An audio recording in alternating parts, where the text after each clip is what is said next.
నమస్తే అందరికీ welcome to ఆకాశం ఆంధ్ర న్యూస్. ఏపీలో కొత్త మద్య విధానం తీసుకొస్తున్నారు. సో ఇప్పుడు ఇందులో రిజర్వేషన్ ఎవరికి ఇవ్వాలి ఏంటని మొత్తానికి దిశానిర్దేశం చేసేశారు ఏపీ సీఎం చంద్రబాబు నాయుడు. ముఖ్యంగా తెలంగాణ తరహాలో అక్కడ వాళ్ళు ఎవరెవరికి రిజర్వేషన్స్ లో మద్యం దాంట్లో ఎవరెవరికి రిజర్వేషన్స్ ఎలా ఇచ్చారో వాళ్ళు ఎలా అవలంబించారు, ఏ వర్గానికి ఎక్కువ వెళ్ళే ఈ అంశం మీద కసరత్తు మొదలెట్టింది ఏపీ ప్రభుత్వం. డెప్త్ గా కొంచెం మాట్లాడుకుందాం. తెలంగాణ, ఏపీ. సో ఇక్కడ ఈడిగా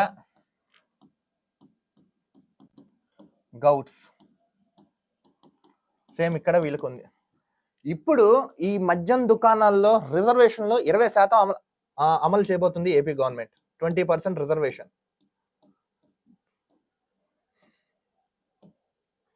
20% రిజర్వేషన్ అమలు చేయబోతున్న ఆంధ్ర రాష్ట్ర ప్రభుత్వం. ముఖ్యంగా ఎలా గౌడ్స్కి 15%, ఎస్సీ ఎస్టీకి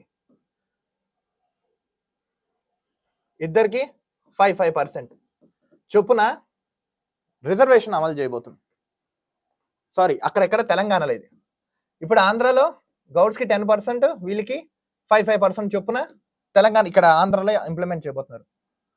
గౌడ్స్కి ఎస్సీ వాళ్ళకి ఎస్టీ వాళ్ళకి 5, 5, 10 మొత్తం 20% ఇంప్లిమెంట్ చేయబోతుంది ఈ సర్కార్. సో ఇప్పుడు 4 కమిటీలు వేసి 3 సభ్యుల్ని నియమించింది ఏపీ ప్రభుత్వం. కర్ణాటక, తెలంగాణ, మహారాష్ట్ర, రాజస్థాన్ ఆ సర్కార్ వాళ్ళు ఎలా అవలంబిస్తున్నారు, వారి తీరు ఏంటి, ఎలా రిజర్వేషన్స్ వెళ్తున్నాయి, దీని గురించి పూర్తి క్లారిటీగా తెలుసుకునేందుకు బృందాన్ని పంపారు AP CM Nara Chandrababu Naidu. So నూతన మద్యం పాలసీ అక్టోబర్ 1 నుంచి అమల్లోకి రాబోతుందని గతంలో ఈయన ఏదైతే మేనిఫెస్టోలో చెప్పారో ఇప్పుడు ఆ అడుగులు దిశగా ఈ ప్రభుత్వం అయితే వెళ్తున్నాం. సో గౌడ సోదరులారా, ఈడిగా సోదరులారా, మీకు 20% రిజర్వేషన్ ఇప్పుడు ఈ ప్రభుత్వం కల్పించబోతున్న మద్యం దుకాణాల్లో. సో ఇది మీకు ఒక గ్రేట్ అండ్ గుడ్ న్యూస్ అనుకునే. తెలంగాణ తరహాలో అక్కడ రిజర్వేషన్ లో అక్కడ వాళ్ళు ఎలా అయితే అవలంబిస్తున్నారో అదే తీరు కూడా ఆంధ్ర రాష్ట్రంలో కూడా పెట్టబోతున్నారంట. సో ఇది గుడ్ న్యూస్ అనే చెప్పుకోవాలి. చూద్దాం ఇది ఎంతవరకు సక్సెస్ అవుతున్నాయి ఏంటా అనేది. చూస్తున్నానండి ఆకాశం Andhra news. This is Dilip signing off.